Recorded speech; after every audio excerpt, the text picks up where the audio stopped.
எல்லோருக்கும் வணக்கம். தாவண விதிக்கோவையின் முதலாவது தொகுதி 8வது அத்தியாயம் தொடர்பாக கடந்த சேலமர்வில் அதன் கோட்பாட்டு ரீதியான ஒரு பார்வை ஒன்றை நாங்கள் செய்திருந்தால் கூட வினாக்களுக்கு விடையளிப்பதற்கு தயார்படுத்தும் விதமாக அதை நுணுக்கமாக ஆராய்கின்ற அதற்குள்ளே இருக்கக்கூடிய விடயங்களை கருத்தண்ணி கற்றுக்கொள்ளுகிற விதமாக இன்றைய செயலமர்வை ஒரு வழிகாட்டி வரைபடம் ஒன்றின் உதவியோடு ஒரு மாதிரி பயிற்சி வினாத்தாள் ஒன்றினுடைய உதவியோடு தாவண விதிக்கோவையினுடைய 8வது அத்தியாயம் தொடர்பாக நாங்கள் பார்க்கலாம். இந்த வினாத்தாள் உங்களுக்கு பதிவிடப்படும். இப்போது இதில் பார்த்துக்கொண்டு செயலமர்வு முடிந்து காணொளி பதிவிடப்படுகிற போது இந்த வினாத்தாளும் வாட்ஸ்அப் குழுமத்தில் பதிவிடப்படும். இப்போ தாவண விதிக்கோவையினுடைய 8வது அத்தியாயம் தொடர்பில் 12 வினாக்கள் தயாரிக்கப்பட்டிருக்கிறது. அந்த 12 வினாக்களுக்கு விடைகளை தேடுவதன் மூலமாக இந்த அத்தியாயத்தின் முக்கியமான அம்சங்களை நாங்கள் முழுமையாக கற்றுக்கொள்ளக்கூடியதாக இருக்கு. முதலாவது வினா ஒன்று இருக்கிறது. மேலதிக நேர கொடுப்பனவுகள் தொடர்பான நிதி ஒதுக்கீடு மற்றும் நிதியினை செலவு செய்வதற்கான அனுமதி என்பவை தொடர்பிலான முக்கிய அம்சங்களை குறிப்பிடுக. மேலதிக நேர கொடுப்பனவுகள் தொடர்பான நிதி ஒதுக்கீடு, நிதியை செலவு செய்வதற்கான அனுமதி என்பவற்றோடு தொடர்புடைய முக்கியமான விடயங்கள். இது இந்த அத்தியாயத்தினுடைய முதலாவது பிரிவில் சொல்லப்பட்டிருக்கிறது. நாங்கள் அதை எளிமையாக விளங்கிக் கொள்வதற்கு முயற்சி செய்வோம். மேலதிக நேர கொடுப்பனவுகள், விடுமுறை நாட்கொடுப்பனவுகள் தொடர்பில் முதலாவது தலைப்பாக போடப்பட்டிருக்குது. நிதி ஒதுக்கீடு, மேலதிக நேர கொடுப்பனவுகள் சார்பில் நிதியினை செலவு செய்வதற்கான அனுமதி. இதைத்தான் கேள்வியாக பார்க்கிறோம். அப்படின்னா மேலதிக நேர கொடுப்பனவு தொடர்பில் நிதி ஒதுக்கீடும் நிதியினை செலவு செய்வதற்கான அனுமதியும் பற்றிய விடயங்கள். இப்போ முதலாவது விடயம்,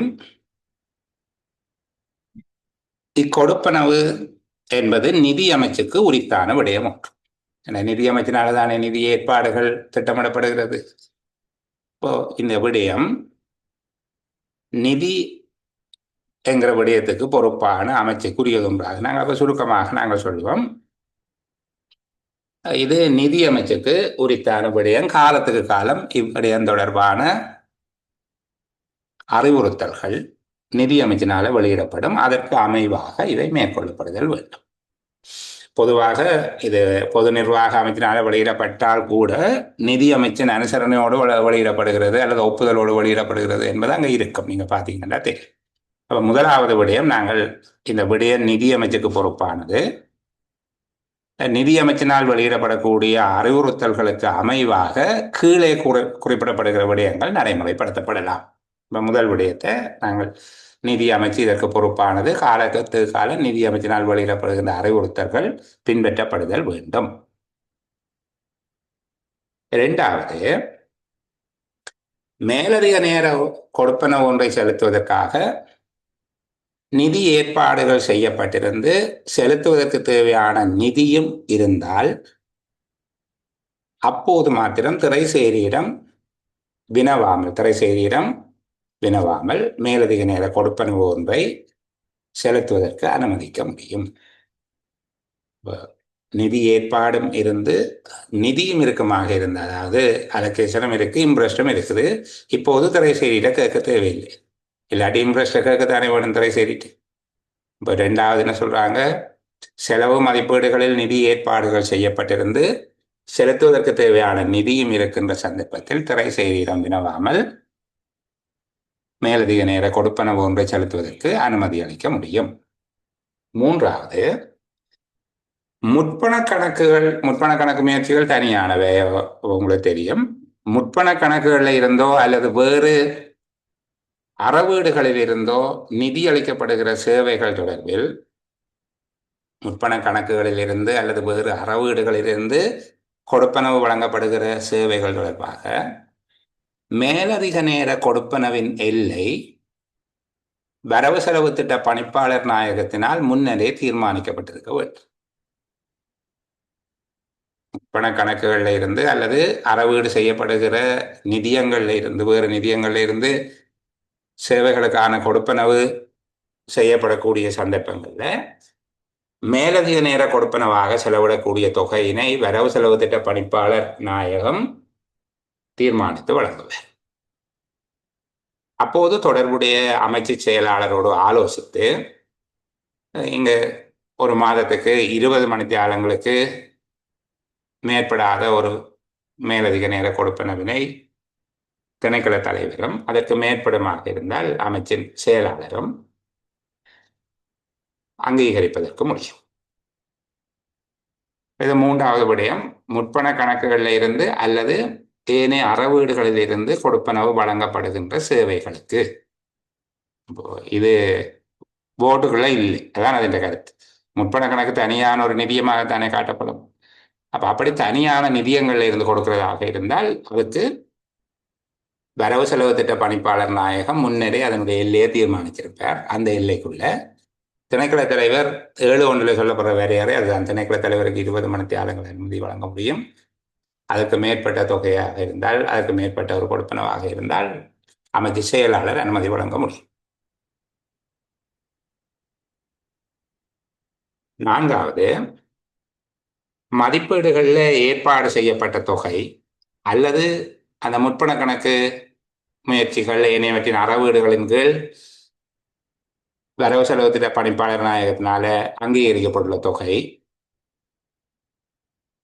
மேலதிக நேர கொடுப்பனவாக செலவிடக்கூடிய உச்ச தொகையாக இருக்கும். அதாவது அந்த மதிப்பீடுகளில் ஒதுக்கப்பட்ட நிதித்தொகை அல்லது முற்பண கணக்கு முயற்சிகள் மற்றும் ஏனைய அறவீடுகளில் இருந்து நிதியளிக்கப்படுவதற்கு தீர்மானிக்கப்பட்ட எல்லை, அதற்கு மேலதிகமாக கொடுப்பனவு செய்ய முடியாது. ஏற்பாடுகளை விஞ்சி இந்த கொடுப்பனவு செய்யக்கூடாது என்பது அதனுடைய அர்த்தம். ஏற்பாடு அல்லது எல்லை என்று 2 விடயம் இருக்கும். ஏற்பாடு என்று சொல்லுகிறது ஆண்டு மதிப்பீடுகளில் இருக்கக்கூடிய ப்ரொவிஷன். முற்பண கணக்கு முயற்சிகள் மற்றும் ஏனைய அறவீடுகளில் இருந்து செலவிடப்படுவது என்பது முற்பண கணக்குகளுக்கான எல்லைகள் தான் இருக்கும். முற்பண கணக்கு தொடர்பில் 4 எல்லைகள் இருக்குது. நாங்கள் எஃப்ஆர்ல பார்ப்போம். அது செலவிடக்கூடிய உச்ச எல்லை. இப்போ இங்க வரவு செலவு திட்ட பணிப்பாளர் நாயகத்தினால குறிப்பிடப்பட்டிருக்கும் செலவிடக்கூடிய உச்ச எல்லை. ஆகவே மதிப்பீடுகளில் ஒதுக்கப்பட்ட நிதித்தொகை அல்லது முற்பண கணக்கு முயற்சிகள் ஏனைய அறவீடுகளின் கீழ் அங்கீகரிக்கப்பட்டுள்ள தொகை என்பனதான் ஒரு வருடத்தில் மேற்கொள்ளக்கூடிய அதிகூடிய மேலதிக நேர கொடுப்பனவு. விசேட சந்தர்ப்பங்களில் மட்டும் இதற்கான குறை நிரப்பு மதிப்பீட்டை கோரலாம். விசேட சந்தர்ப்பங்களில் மட்டும் அந்த அமைச்சின் செயலாளர் அமைச்சு கூடாக பாராளுமன்றத்தில் தான் கேட்கணும் குறை நிரப்பு மதிப்பீடு. விசேட சந்தர்ப்பங்களில் மட்டும் குறை நிரப்பு மதிப்பீட்டை கோரலாம் என்பதனுடைய அர்த்தம் ஏற்பாடு செய்யப்பட்ட தொகையை விட மேலதிகமாக செலுத்த வேண்டியிருந்தால் அதற்குரிய மேலதிக ஏற்பாட்டினை பெற்றுக்கொள்ள வேண்டும். வெற்றிடமாக உள்ள பதவியின் கடமைகளை நிறைவேற்றுவதற்கான மேலதிக நேர கொடுப்பனவு அந்த பதவிக்கு ஏற்பாடு செய்யப்பட்ட நிதியில் பற்று வைக்கப்படும். ஒரு பதவிக்கு ஒதுக்கப்பட்ட நிதியம் கொடுத்த பதவிக்கு படிகள் வழங்குவதற்கு என்று சொல்லி ஒதுக்கீடு செய்யப்பட்டிருக்குமா இருந்தால் அந்த பதவி ஒன்றில் உள்ள கடமைகளை நிறைவேற்றுவதற்கான மேலதிக வேலை நேர கொடுப்பனவு அந்த பதவிக்காக ஒதுக்கப்பட்ட, அதாவது அந்த கேட்டுக்களை செலவு வைக்க வேண்டும் என்று சொல்றாங்க. நிதி நிலுவைகளுக்கு பொதுவாக பற்று வைக்க வேண்டும். அப்போ எங்கள்கிட்ட இதில் இருக்கக்கூடிய இந்த 5 விடயங்கள் தொடர்பாகவும் நாங்கள் இன்றைக்கு தெளிவாக அந்த விடயத்தை பேசியிருக்கிறோம். இனி நீங்கள் வீடியோ பார்ப்பீங்க, ஆடியோ கேட்பீங்க, இதை வாசிப்பீங்கள். உங்களுக்கு விளங்கின மாதிரியாக இதை சமரி எடுத்து வச்சுக் கொள்வீங்க. இப்போ முதலாவது கேள்வியாக கேட்டது மேலதிக நேர கொடுப்பனவுகள் தொடர்பாகவும் இருக்கக்கூடிய நிதி ஒதுக்கீடு, நிதியை செலவு செய்தல் ஆகிய 2 விடயங்களோட முக்கியத்துவம் பெறுகிற ஏற்பாடுகள் எல்லாம். நிதி ஒதுக்கீடு மற்றும் நிதியை செலவு செய்வதற்கான அனுமதி என்பவற்றோடு தொடர்புடைய முக்கியமான அம்சங்கள் 5 விடயங்கள் இருக்குது. சில வேளை இது ஒரு பொதுவான ஏற்பாடுகள், பொதுவான விடயங்கள் என்பதாகவும் கேட்கலாம். மேலதிக நேர கொடுப்பனவுகள் தொடர்பாக நிதி ஒதுக்கீடு மற்றும் நிதியினை செலவு செய்தல் தொடர்பாக செய்யப்பட்டுள்ள பொதுவான ஏற்பாடுகள் என்று கேட்கப்பட்டாலும் இந்த 5 விடயங்களையும் கவனத்தில் எடுத்து விடையளிக்கக்கூடியதாக இருக்க வேண்டும். அடுத்த பகுதிக்குள்ள போவோம். மேலதிக வேற மேலதிக நேர வேலைகள் தொடர்பில் பின்பற்றப்பட வேண்டிய கட்டுப்பாட்டு நடைமுறைகள். இது அதுக்கான லிமிட்டை கேட்கல ஒரு கண்ட்ரோலிங் சிஸ்டம் ஒன்று கேட்பாங்க. கண்ட்ரோல் ரெஜிஸ்டர் வச்சிருக்கிறது சில விடயங்களுக்கு எல்லாம் நீங்கள் கட்டுப்பாட்டு பதிவேடு ஒன்று வைத்திருப்பீங்க தானே, கண்ட்ரோல் ரெஜிஸ்டர். அது மாதிரியான விடயத்தை தான் நீங்கள் கேட்குறீங்க.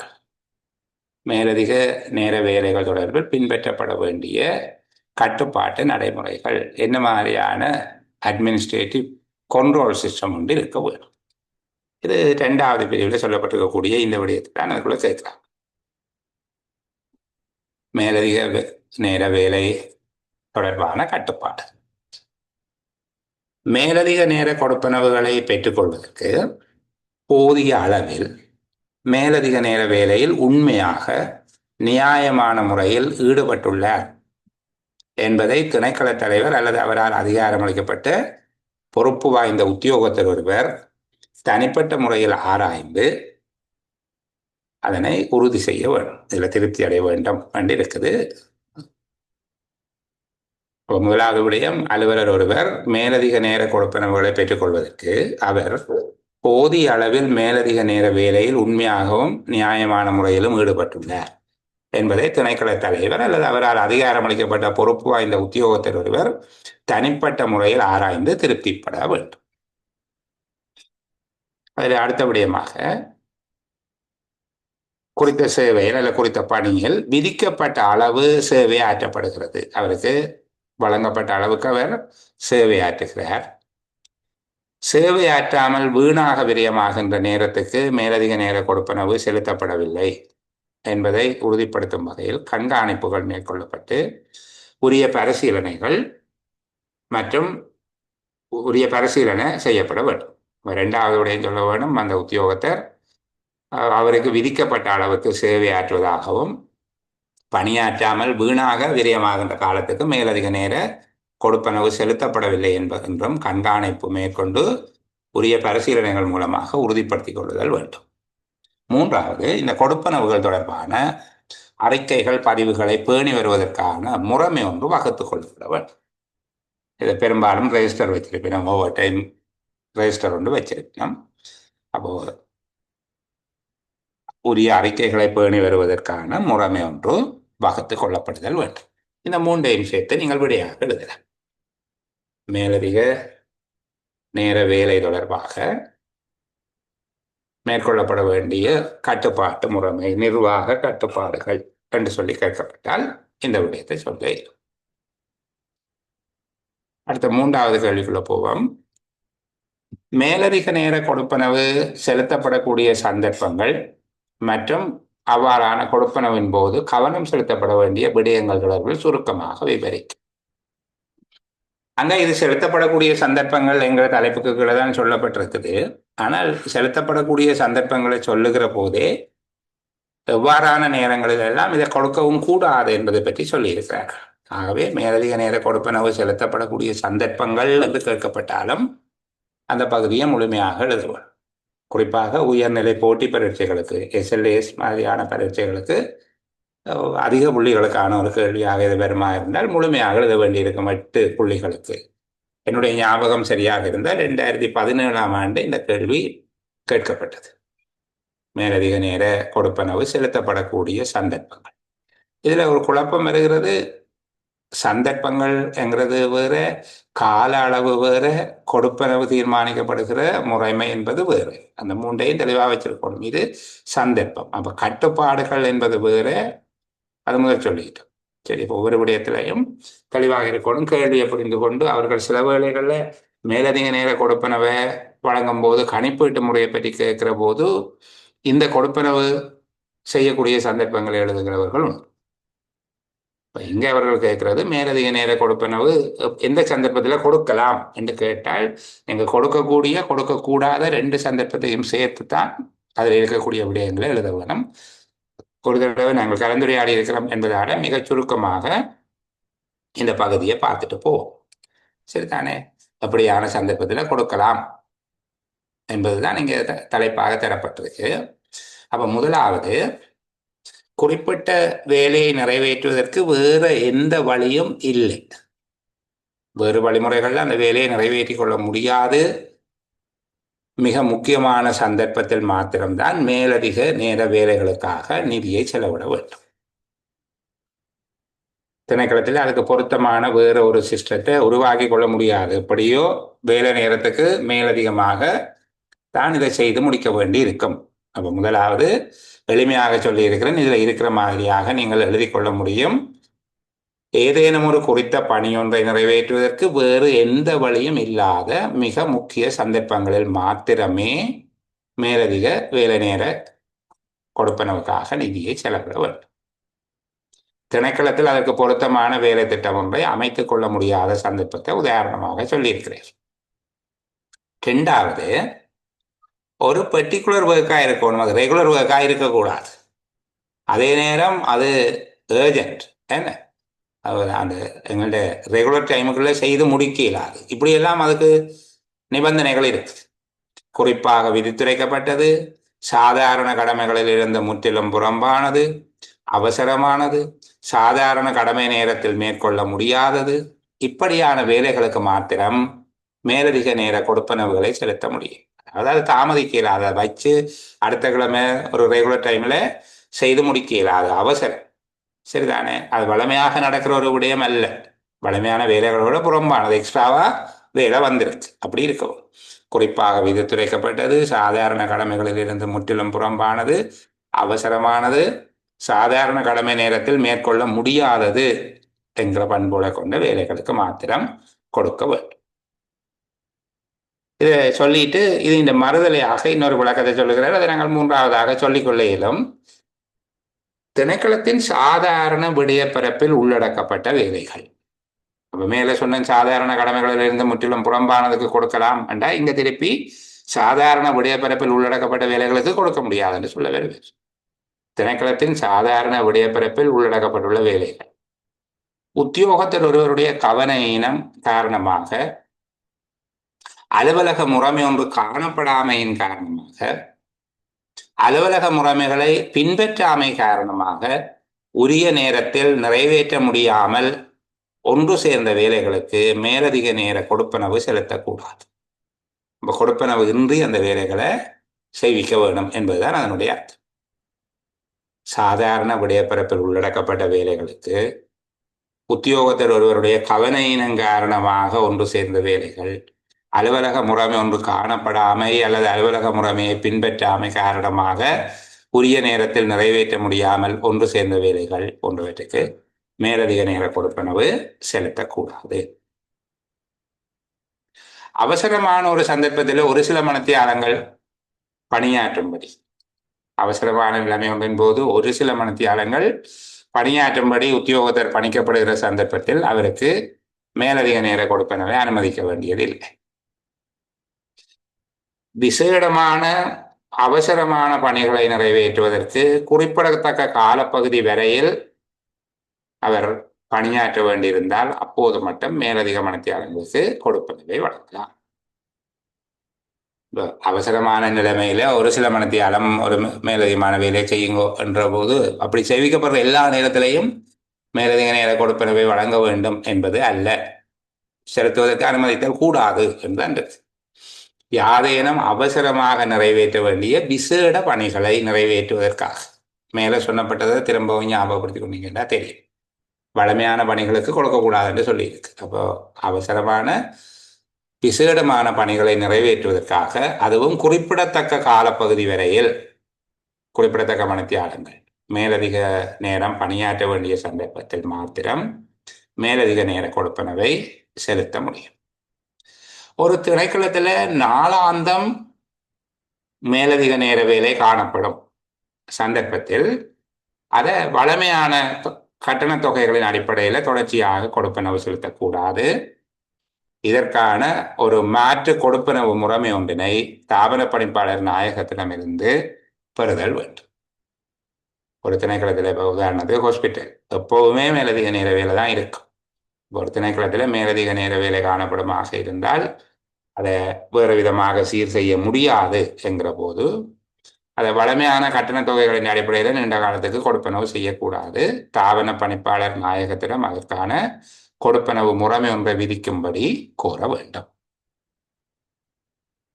ஒரு உத்தியோகத்தர் விடுமுறையில் போய்விட்டார் அல்லது ஒரு பதவி வெற்றிடமாக காணப்படுகிறது என்பதற்காக மாத்திரம் அந்த பதவிக்குரிய கடமைகளை செய்பவர்களுக்கு உடனடியாக மேலதிக நேர கொடுப்பனவை அங்கீகரிக்க வேண்டியதில்லை. வேறு விதமாக அந்த பணிகளை நிறைவேற்றிக் கொள்ள முடியாது என்கிற போது நிலவரம் தொடர்பாக நன்கு ஆராய்ந்து நிலைமைக்கு பொருத்தமாக தீர்மானம் எடுக்கலாம். ஒரு உத்தியோகத்தர் விடுமுறையில் சென்று விட்டார் அல்லது வேறு வகையில் அங்கே ஒரு பதவி வெற்றிடம் காணப்படுகிறது, அந்த வேலைகளை செய்து முடிப்பதற்கு கட்டாயமாக மேலதிக நேர கொடுப்பனவை தான் கொடுக்க வேண்டும் என்பதால் அந்த சந்தர்ப்பத்தில் நிலவரம் தொடர்பாக நன்கு ஆராய்ந்து பொருத்தமாக இருந்தால் மட்டும் இந்த கொடுப்பனவை அங்கீகரிக்க முடியும். இப்போ இதில் சொல்லப்படுகிற 6 விடயங்கள் மேலதிக நேர கொடுப்பனவு செலுத்தக்கூடிய சந்தர்ப்பங்களும் அது தொடர்பான கவனம் செலுத்த வேண்டிய விடயங்களும் என்பதாக நாங்கள் பார்த்து வச்சிருக்கிறோம். 6ஐயும் சொல்லி பாருங்க. நான் ஏற்கனவே சொன்னது போல ஒரு கடுதாசி எடுத்து மேலதிக நேர கொடுப்பனவு செலுத்தக்கூடிய சந்தர்ப்பங்கள் என்று போட்டு பிரேக்கெட்டுக்குள்ளே 6 என்று எழுதி வையுங்க. 6ஐயும் நினைச்சு பாருங்க. ஞாபகம் வராவிட்டால் திரும்ப இந்த டாக்குமெண்ட்டை பாருங்க. அப்படியாக படித்துக் கொள்வது நல்லது. 4வது விடயத்துக்கு கேள்வி கேட்டிருக்காங்க. மேலதிக வேலை நேர கொடுப்பனவினை பெறுவதற்கு உரித்தற்ற உத்தியோகத்தர் வகுதியினர் என்ன கேட்டகரி ஆபீசர்ஸுக்கு கொடுக்கலாம்? இது நாங்கள் ஏற்கனவே பார்த்தது, அதிகமாக சிரமப்பட தேவையில்லை. பதவி நில உத்தியோகத்தர், வெளிக்கள உத்தியோகத்தர் ஒருவர், பகுதி நேர உத்தியோகத்தர், திணைக்களம் ஒன்றில் மேலதிக நேர கொடுப்பனவை பெறுவதற்கு உரித்தற்ற தரத்தினை சேர்ந்தவர் என திணைக்கள தலைவரால் தீர்மானிக்கப்படுகின்ற உத்தியோகத்தர். 4 வகையினர் இருக்கலாம். கீழ்வரும் பகுதியைச் சேர்ந்த உத்தியோகத்தர்களுக்கு மேலதிக நேர கொடுப்பனவு பெறுவதற்கு உரித்து கிடையாது. 1 பதவி நில உத்தியோகத்தர், 2வது வெளிக்கள உத்தியோகத்தர், 3 பகுதி நேர அலுவலர், 4வது திணைக்களத்தில் மேலதிக நேர கொடுப்பனவை பெறுவதற்கு உரித்தற்ற தரத்தினை சேர்ந்தவர் என்று திணைக்கள தலைவரால் தீர்மானிக்கப்படுகின்ற உத்தியோகத்தர் பகுதியினர். இவர்கள் மேலதிக நேர கொடுப்பனவை பெறுவதற்கு உரித்தற்ற தரங்கள். மேலதிகமாக நாங்கள் இதை பார்த்து வச்சிருக்க வேணும். தற்காலிக, அமைய அல்லது நாட்சம்பள அடிப்படையில் பணிக்கு அமர்த்தப்பட்டிருக்கின்றார் என்பதற்காக, அந்த காரணத்துக்காக மட்டும் அவர் மேலதிக நேர கொடுப்பனவை பெறுவதற்கு உரித்தற்றவராக மாட்டார்.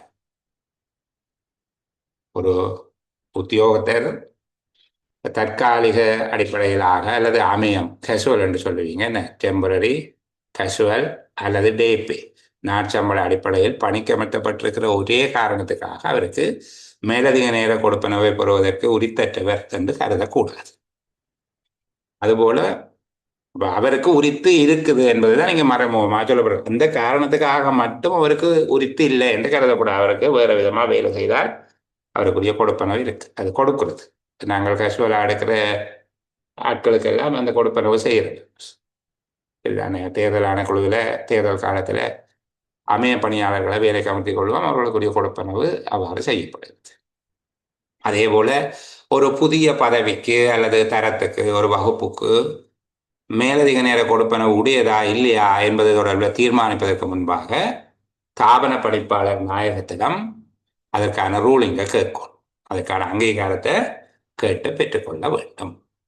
இப்போ மேலதிக நேர கொடுப்பனவு உரித்தற்ற அலுவலர்கள் என்று சொல்லி சாதாரணமாக ஒரு பரீட்சைக்கு கேட்கப்படுமாக இருந்தால் இந்த மேலே இருக்கிற 4 பேரையும் எழுதலாம்.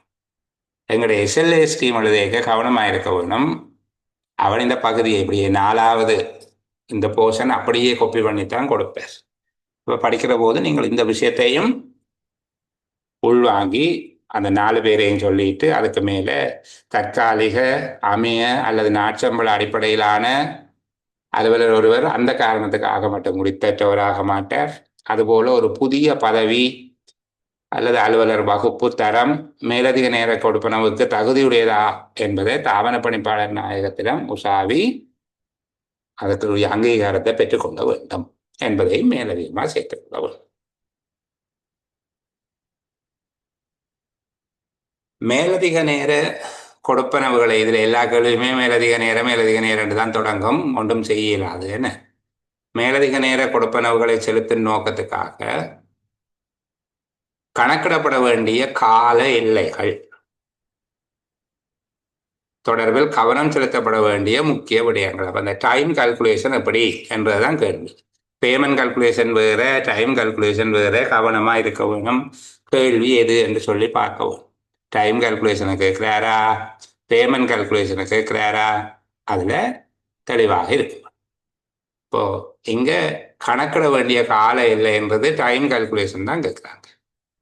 இப்போ கணக்கிட வேண்டிய கால எல்லை இதை பார்க்குற போது முதலாவது சாதாரண கடமை நேரங்களுக்கு புறம்பாக நிறைவேற்றப்பட்ட வேலைகளுக்கு கீழே உள்ள நிபந்தனைகளை கருத்தில் கொண்டு வழங்கலாம். சாதாரண கடமை நேரங்கள் என்பது அலுவலர்களுக்கு வேறுபடும். இப்போ சாரதிகள் என்றால் 9 மணித்தியாலம் ஒரு நாளுக்கு என்று இருக்கும். அதுபோல சிற்றூழியர்களாக இருந்தால் அவர்களுக்கு 8:45 மணித்தியாலம், 8 மணியிலிருந்து 4:45 வரைக்கும் அவருடைய மதிய உணவுக்கான அரை மணித்தியாலத்தையும் சேர்த்து. சாதாரண கடமை நேரம் என்பதனுடைய அர்த்தம் அந்தந்த அலுவலருக்கு வெவ்வேறாக கணிப்பிடப்பட்டிருக்கும். சில வேளையில காவலாளி கடமைக்குரிய அலுவலர்களாக இருந்தால் அவர்களுக்கு சுழற்சி முறையில் 8 மணித்தியால கடமை கொடுக்கப்படும். சில வேளை 12 மணித்தியால கடமை கொடுக்கப்பட்டால் அதில் மேலதிக நேரம் எத்தனை மணித்தியாலத்துக்கு மேலே என்று தீர்மானிப்பிடும். பெரும்பாலும் 9 மணித்தியாலத்துக்கு மேலே வருகிறது மேலதிக நேரத்துக்குரியது என்பதாக தீர்மானிக்கப்பட்டிருக்கும்.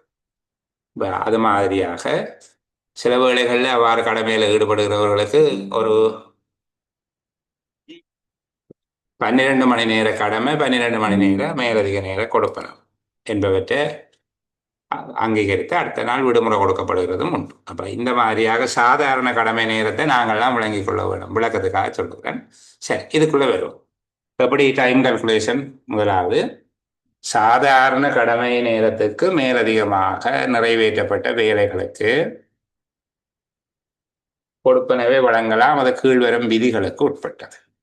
ஒன்று, முழு கடமை நேரத்திலும் உத்தியோகத்தர் பணியாற்றி இருக்க வேண்டும். முழு கடமை நேரத்தில் ஏதேனும் குறைவு ஏற்பட்டிருந்தால் அது அவர் மேலதிகமாக பணியாற்றிய நேரத்திலிருந்து ஈடு செய்யப்பட்ட பின்னர் எஞ்சிய நேரத்திற்குத்தான் கொடுப்பனவை வழங்கலாம்.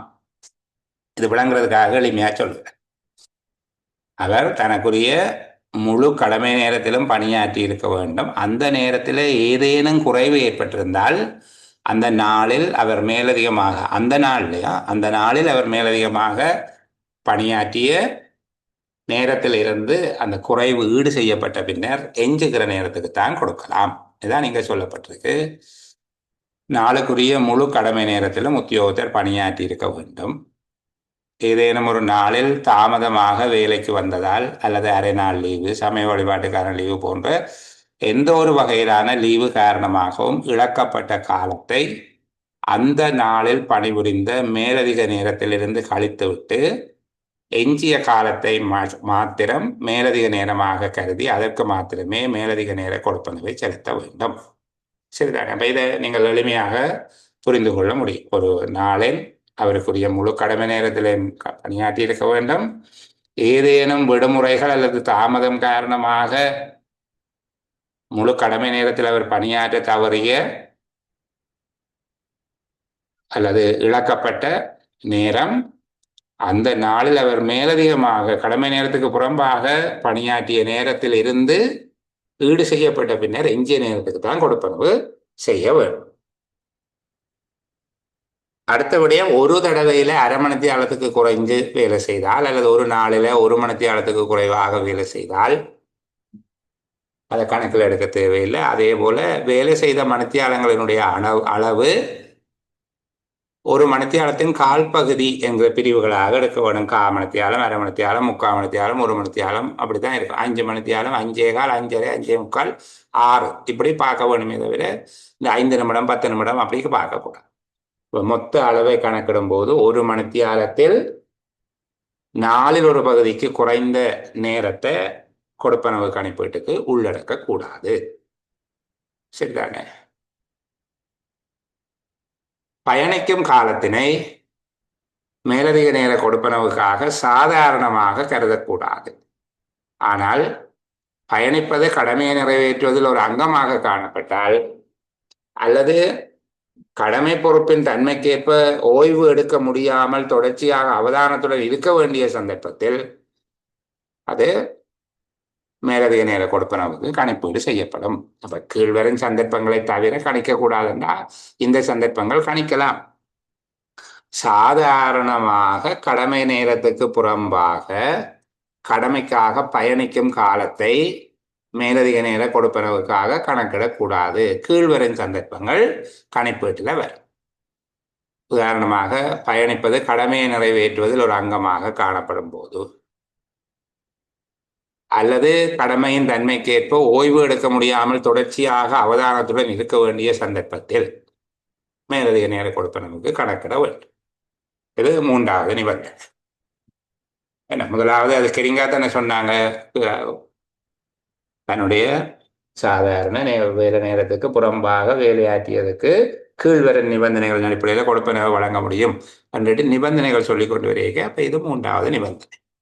நான்காவது, பயணம் செய்யும் போது இடையிடையே மாத்திரம் வேலை ஏற்படுமாக இருந்தால் காத்திருத்தல் கடமையாக கருதி மேலதிக நேர கொடுப்பனவுக்கு உரியதில் அரைவாசியை கணிப்பிட வேண்டும். அந்த நேரத்திலே அரைவாசியை கணிப்பட்டு மேலதிக நேர கொடுப்பனவு வழங்கலாம். பயணம் செய்யும் போது இடைக்கிட மாத்திரம் வேலை ஏற்படும் என்கிற போது காத்திருத்தல் கடமையாக கருதி மேலதிக நேர கொடுப்பனவுக்காக அவர் எடுத்துக்கொண்ட காலத்தின் அரைவாசி காலத்தை மட்டும் கணக்கிட வேண்டும்.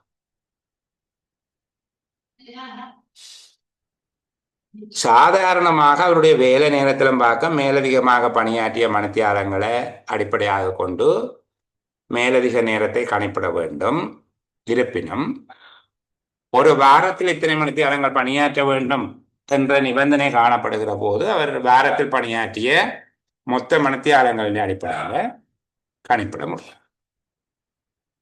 இந்த 5 விடயங்களையும் அடிப்படையாக வச்சிருக்கணும். 5ஐயும் ஞாபகம் வச்சு சொல்லக்கூடியதாக இருக்கும். அவரோட டைம் கால்குலேஷனை பற்றி சொல்லும் போண்டா, நீங்கள் இந்த கால் மணித்தியாலம் கணிக்கிறது, அரை மணித்தியாலத்துக்கு குறைஞ்சா எடுக்கிறது இல்லை, இந்த மாதிரியான விஷயத்தை மட்டும் கவனத்தில் எடுக்கக்கூடாது.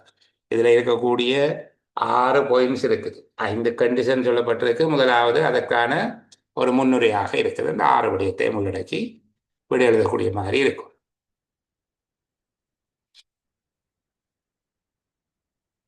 மேலதிக நேர கொடுப்பனவாக செலுத்தப்பட வேண்டிய சாதாரண கட்டணம் மற்றும் காத்திருத்தற் கடமைக்கான கட்டணம் என்பன கணிப்பிடப்படும் விதத்தை சுருக்கமாக தருக என்று கேட்டுக்காங்க. இந்த 2 பேமெண்டும் சாதாரண கட்டணம் மற்றும் காத்திருத்தல் கடமைக்கான கட்டணம் எவ்வாறு கணிப்பிடப்படுகிறது என்பதை நாங்கள் ஒரு தடவை ஞாபகப்படுத்தும். சரிதானே? செலுத்தப்பட வேண்டிய கட்டணம் என்பதை 2 விதமாக நாங்கள் மதிப்பீடு செய்கிறோம். ஒன்று சாதாரண கட்டணம், 2வது காத்திருத்தல் கட்டணம். சாதாரண கட்டணம் செலுத்தப்பட வேண்டிய கட்டண அளவு என்கிறது சாதாரண கட்டணம் என்பது ஒரு மணித்தியாலத்துக்கு செலுத்த வேண்டிய சாதாரண மேலதிக நேர கொடுப்பனவு என்பது ஒரு நாள் சம்பளத்தில் 8ல் ஒரு பகுதி. மாத சம்பளம் பெறும் உத்தியோகத்தர் ஒருவர் தொடர்பாக நாள் சம்பளத்தை கணிப்பிடும் போது திரட்டிய மாத சம்பளத்தில் 30ல் 1. திரட்டிய மாத சம்பளம் என்கிறது அவருடைய சில படிகளை உள்ளடக்காத, சம்பளத்தை மட்டும்தான் உள்ளடக்கம். சம்பள படிகள் வரும், மேலதிக படிகள் அதுக்குள்ள வராது. நாங்கள் பார்ப்போம். அப்ப திரட்டிய சம்பளத்தில் 30ல் 1 என்ற அடிப்படையில் கணிப்பிட வேண்டும். மேலதிக நேர கொடுப்பனவை கணிப்பிடும் போது இதுல இவை இருக்குது. வாழ்க்கை செலவு படியை கருத்தில் கொள்ளக்கூடாது. வாழ்க்கை செலவு படி தொடர்பாக நாங்கள் பின்னுக்கு பார்ப்போம். வாழ்க்கை செலவு படியை கருத்தில் கொள்ளக்கூடாது. சரிதா? இது சாதாரண கட்டணம் கணிக்கிற முறை. செலுத்தப்பட வேண்டிய கட்டண அளவு, அதன் ரெண்டு வகையான கட்டணங்கள் இப்படி எல்லாம் கேட்கலாம். அல்லது செலுத்தப்பட வேண்டிய கட்டண அளவு தீர்மானிக்கப்படுகின்ற முறை, மேலே சொன்னது டைம் கால்குலேஷன், அது பேமெண்ட் கால்குலேஷன் இல்லை. அதை கொண்டு வந்து இதுக்கு எழுதக்கூடாது. கட்டண அளவு என்று கேட்டால் இந்த ரெண்டும் தான். சரிதானே? சாதாரண கட்டணம், காத்திருத்தல் கடமைக்கான கட்டணம். சாதாரண கட்டணம், ஒரு மணித்தியாலத்துக்கான சாதாரண கட்டணம் என்பது ஒரு நாள் சம்பளத்தில் 8ல் ஒரு பகுதியாக இருக்கும்.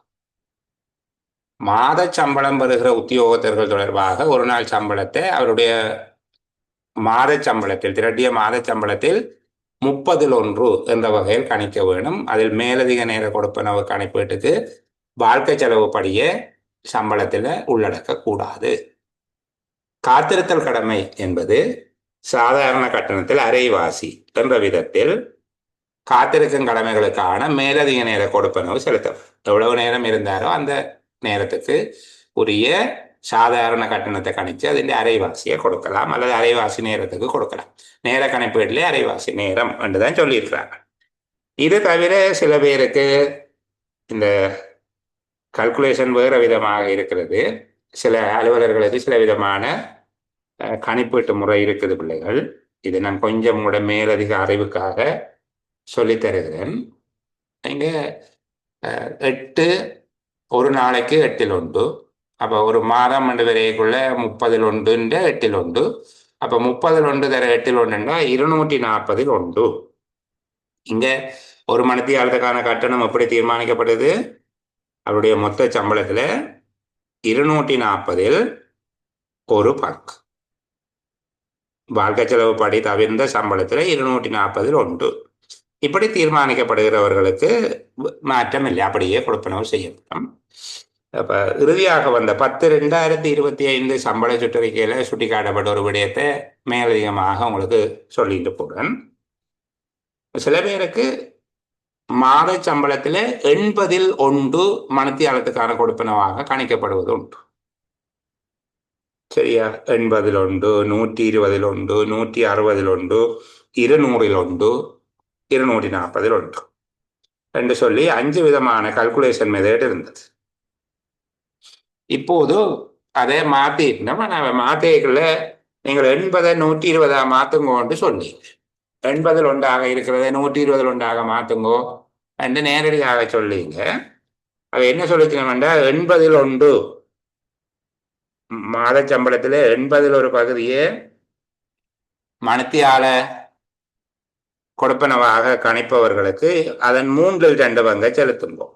நீங்கள் எழுதி பார்த்தீங்கன்னா தெரியும்.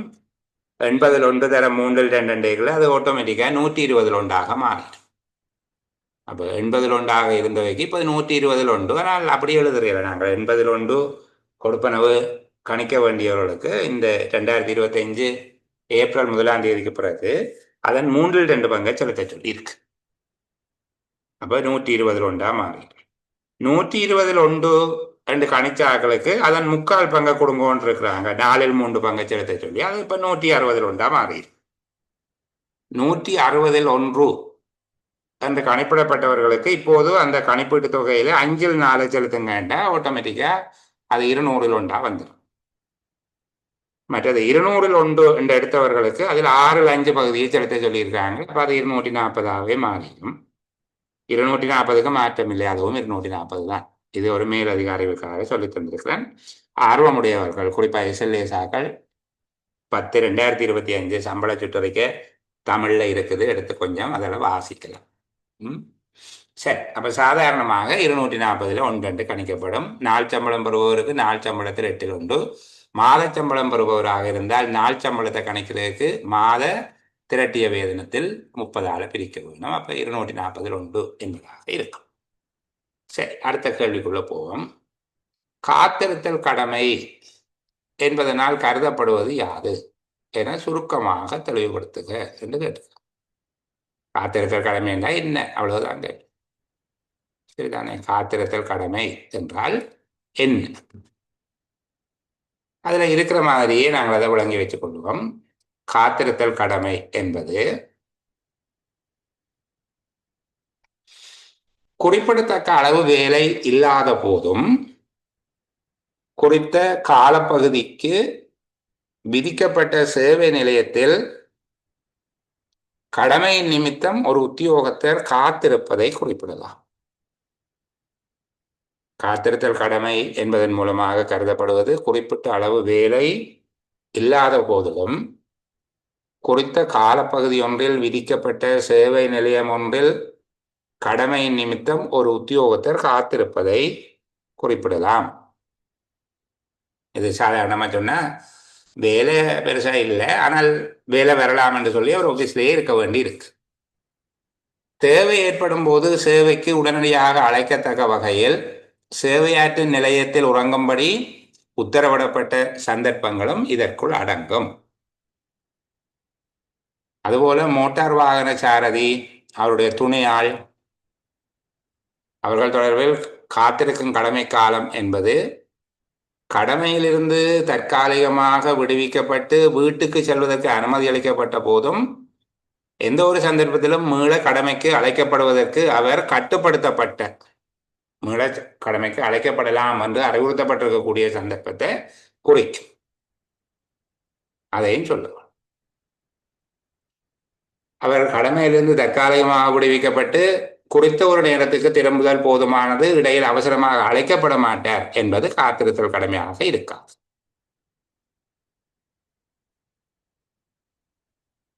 வாகனத்துக்கு அருகில் அவர் காத்திருக்க வேண்டும், சுதந்திரமாக நடமாட முடியாது என்கிற போது அது முழு நேர கொடுப்பனவாக கருதப்படும். முழு நேர முனைப்பான கடமையில் ஈடுபட்டுள்ளதாக கருதப்பட்டு அது சாதாரண கட்டணத்தில் கொடுப்பனவு செய்யப்படும். இப்போ காத்திருத்தல் கடமை என்று கேட்டால் இந்த விடயத்தை விளங்கப்படுத்தி நீங்கள் எழுதணும். காத்திருத்தல் கடமை என்பது அதிக அளவில் குறிப்பிட்ட அளவுக்கு வேலை இல்லாத போதும் சேவை நிலையத்தில் கடமைக்காக அவர் காத்திருக்க வேண்டியிருக்கிறது. குறிப்பிட்ட வேலைக்காக அழைக்கப்படலாம், தேவை ஏற்படும் போது அழைக்கப்படலாம். அலுவலகத்திலேயே அவர் நித்திரை கொள்ளும்படி உத்தரவிடப்பட்டதும் இதுக்குள்ள வரும். மோட்டார் வாகன சாரதி என்பது அவர் வாகனத்தை விட்டு வீட்டை போனாலும் எனி டைம் கூப்பிடப்படலாம் என்ற சிச்சுவேஷன் இருக்குமாக இருந்தால் அது காத்திருத்தல் கடமையாக இருக்கும். அவ்வாறு அழைக்கப்பட மாட்டார் என்றால் காத்திருத்தல் கடமையாக கருத தேவையில்லை. வாகனத்தை விட்டு விலகாது கட்டாயம் வாகனத்தின் அருகில் இருக்க வேண்டும் என்கிற போது அது முழு முனைப்பான கடமையில் ஈடுபட்டதாக கருதி கொடுப்பனவு செய்ய வேண்டியதாக இருக்கும். காத்திருத்தல் கடமை என்று கேட்டால் அப்படியும் ஒரு 4-5 புள்ளி அல்லது சில வேளையில் உங்களுக்கு சுருக்கம் எழுதும்படி, அதாவது சுருக்க குறிப்பு எழுதும்படி அவர்கள் கேட்கலாம். நம்ம அதற்கேற்றபடி அதை பார்த்துக்கொள்ளுங்க. தனது சேவை நிபந்தனைகளின் பிரகாரம் அரசாங்க விடுமுறை நாளொன்றில் பணியாற்றுவதற்கு பணிக்கப்பட்ட உத்தியோகத்தர் ஒருவருக்கு விடுமுறை நாளொன்றில் பணியாற்றியமைக்காக சம்பளம் வழங்கப்படுத்தல் தொடர்பான ஏற்பாடுகளை சுருக்கமாக தருக. இந்த விடயம் ஏற்கனவே பேசிய போதிலும் அந்த விடயம் தெளிவில்லை என்று சொல்லி எனக்கு 2 பேர் சுட்டி காட்டியிருந்தார்கள். நீங்கள் என்ன அதில் பணியாற்றுவதற்கு பணிக்கப்பட்ட உத்தியோகத்தர்ன்றீங்க, பணிக்கப்படாத உத்தியோகத்தருக்கு அது என்ன, அது எல்லாத்தையும் ஒரே மாதிரியே சொன்னீங்க, அது கிளியர் இல்லைங்கிற மாதிரியான அபிப்பிராயம் இருந்தது. நான் பிள்ளைகளுக்கு அந்த விடயத்தை கொஞ்சம் தெளிவுபட சொல்லுகிறேன். சில சேவை அலுவலர்களுக்கு விடுமுறை நாளென்றெல்லாம் இல்லை, சரிதானே? அவர்களுக்கு ஒரு ஓய்வு நாள் வழங்கப்படும். ஆனால் அரசாங்க விடுமுறை நாளில் அவர்கள் பணியாற்ற வேண்டும். அவர்களுடைய சேவை நிபந்தனையின் பிரகாரம் அவர்கள் பணியாற்ற வேண்டியதாக இருப்பார். உதாரணத்துக்கு நீங்கள் போலீஸார் என்று வச்சுக்கொள்ளுங்களேன். போலீஸ்காரர் எல்லாரும் பப்ளிக் ஹாலிடேல வீட்டை போகிறதா அப்படி செய்கிறீங்க. அவர்களுக்கு அப்படி விடுமுறை இருக்காது. அப்போ சில சேவை நிபந்தனைகள் இருக்குது. வைத்தியத்துறை இருக்குது, இந்த மாதிரியான சமாதான கடமைகளை ஆற்றுகிற அலுவலர்கள் இருக்கிறார்கள், வேறு சில துறைகள் இருக்குது. அப்போ தன்னுடைய அவேண்ட சேவை நிபந்தனையின் பிரகாரம் அரசாங்க விடுமுறை நாளொன்றில் பணியாற்றுவதற்கு அவருக்கு ஏற்கனவே ஏற்பாடு இருக்கு, பணிக்கப்பட்டிருக்கு. அந்த உத்தியோகத்திற்கு அவர் ஒரு லீவு நாளில், அதாவது வேற ஓய்வு நாள் அல்ல, சனி ஞாயிறு அல்ல, பப்ளிக் ஹாலிடே, சரிதானே? கிழமை நாளில் வருகிற பப்ளிக் ஹாலிடே என்று வச்சுக்கொள்ளுங்க. அரசாங்க விடுமுறை நாள் நாங்கள் ஏற்கனவே அந்த விடயம் பார்த்து நாங்கள் திரும்ப நான் உங்களுக்கு அந்த விடுமுறை நாள் சம்பந்தமாக சொல்லுகிறேன். ஞாயிற்றுக்கிழமை என்பது வார ஓய்வு நாள் ஒன்றாக இருக்கும். விடுமுறை என்பது ஞாயிறு மற்றும் சட்டத்தினால பிரகடனப்படுத்தப்பட்ட விடுமுறைகளாக இருக்கும். ஆனால் ஞாயிற்றுக்கிழமை ஒரு வார ஓய்வு விடுமுறையாக கருத வேண்டும். ஏனையவை அரசாங்க விடுமுறை நாட்களாக கருதப்பட வேண்டும். அப்படி ஒரு விடயம் இருக்கிறாங்க. அதை பார்த்துக்கொள்வோம். நாங்கள் திரும்ப அந்த இடம் வரைய சொல்றேன். இப்ப இந்த விடுமுறை நாளில் அவர் வேலை செய்ய வேண்டும். விடுமுறை நாளில் வேலை செய்வாராக இருந்தால் அவர் வேலை செய்ய வேணும் என்றது இருக்கு. அப்படி வேலை செய்தால் அவருக்கு என்ன கொடுக்க வேணும்? அவருக்கு என்ன நிபந்தனை தான் சரிதானே? அந்த பகுதியை பார்ப்போம்.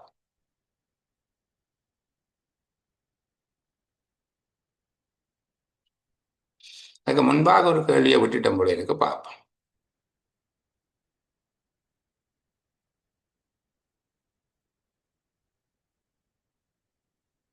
தன்னுடைய சேவை நிபந்தனைகளுக்கு அமைவாக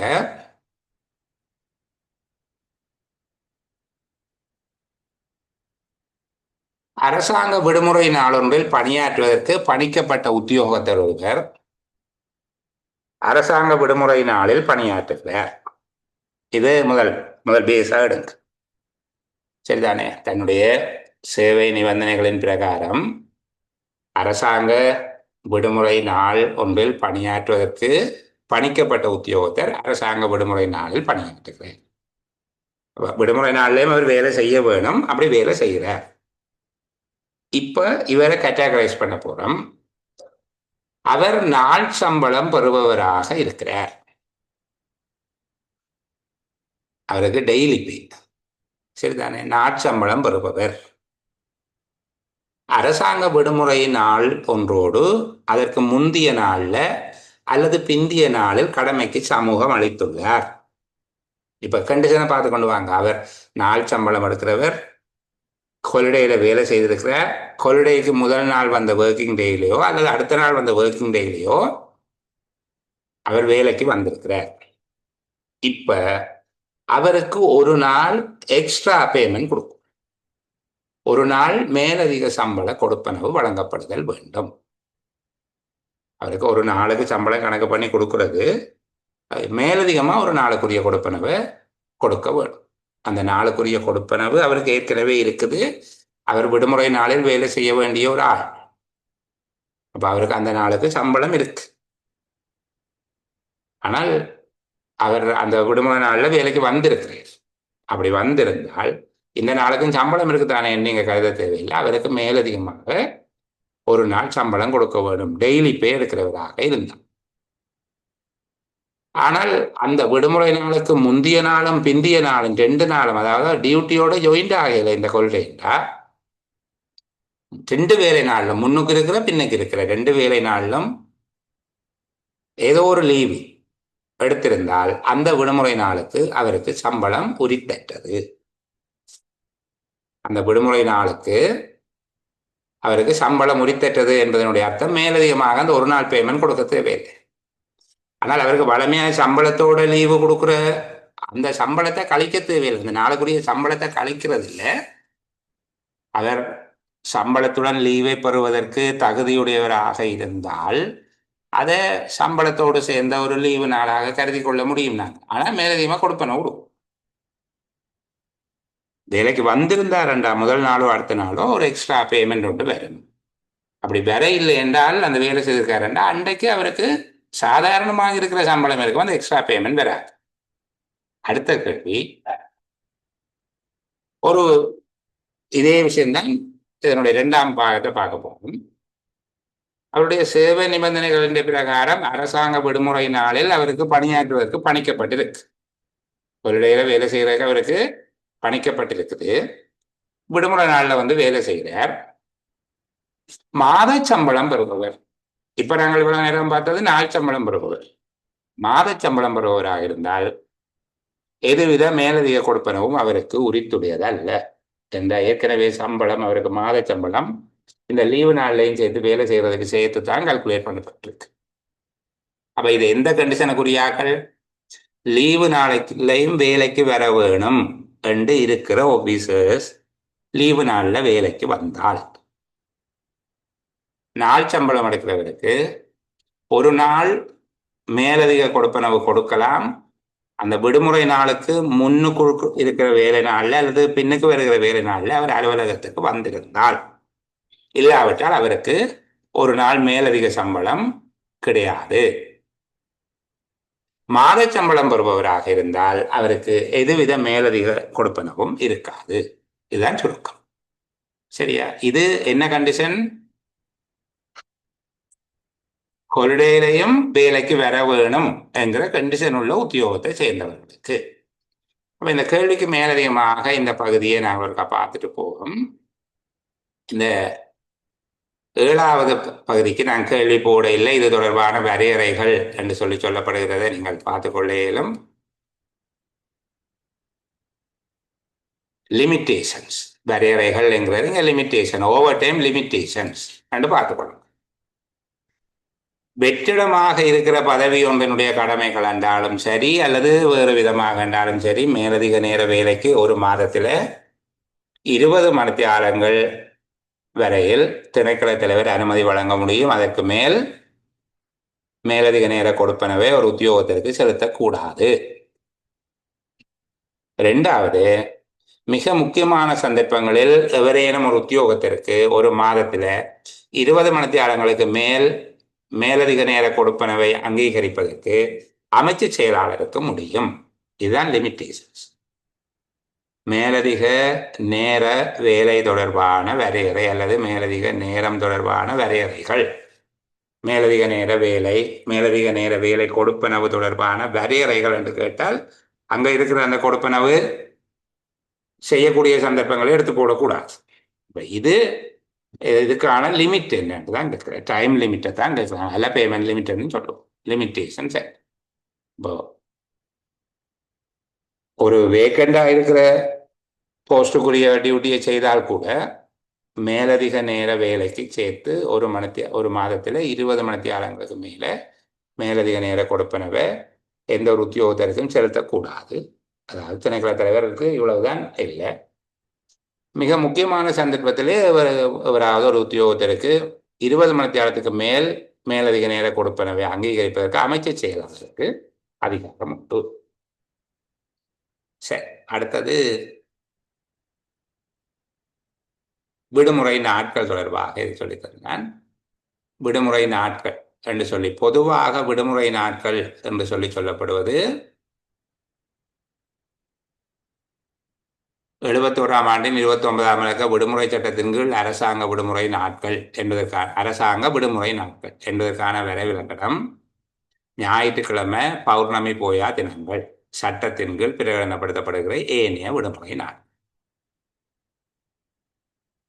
இங்கு தாபன விதிக்கோவையினுடைய 8வது அத்தியாயத்தின் நோக்கங்களுக்காக, அதாவது மேலதிக நேர கொடுப்பனவு அல்லது விடுமுறை தின கொடுப்பனவு செலுத்தும் நோக்கங்களுக்காக ஞாயிற்றுக்கிழமைய வார ஓய்வு நாளாக கருத வேண்டும். இங்கு விடுமுறை தினங்கள் என்று நாங்கள் கீழே பேசுகிற வேலைகள் எல்லாம் விடுமுறை தினத்தில் கடமையாற்றிய அலுவலர்கள் என்று பேசுகிற போது ஞாயிற்றுக்கிழமை அதுக்குள்ள வராது. இந்த ஏற்பாடுகள் தொடர்பான நோக்கங்களுக்கு ஞாயிற்றுக்கிழமை தினத்தை வார ஓய்வு நாளாக கருத வேண்டும்.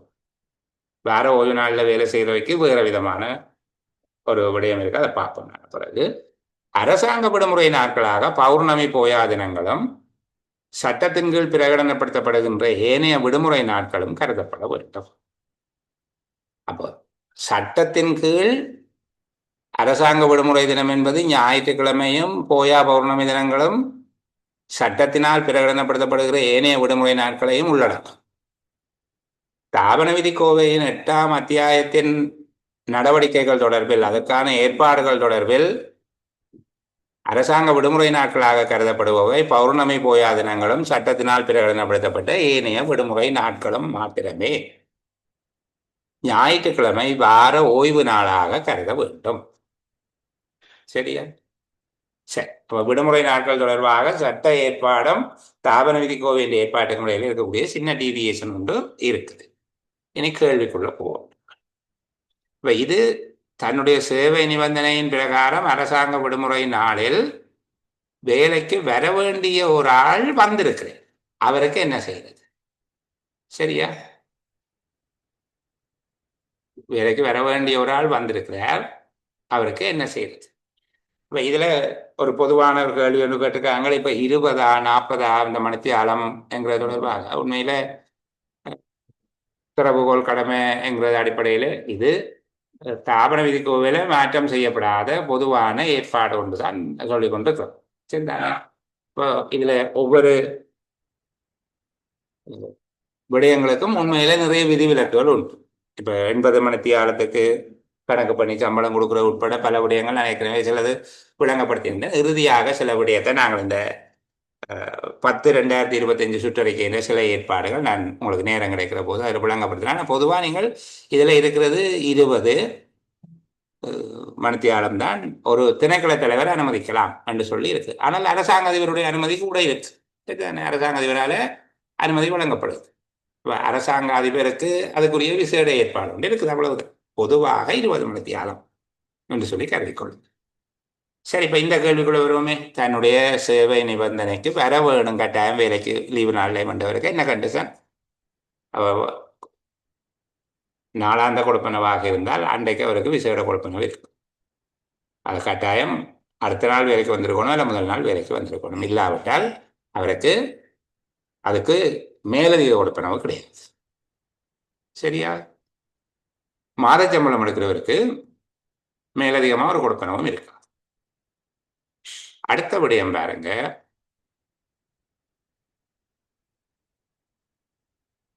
தன்னுடைய சேவை நிபந்தனையின் பிரகாரம் அரசாங்க விடுமுறை நாளொன்றில் பணியாற்றுவதற்கு பணிக்கப்படாத உத்தியோகத்தர் ஒருவர். இப்போ டிஎஸ் ஆஃபீஸில் வேலை செய்கிறார்கள்.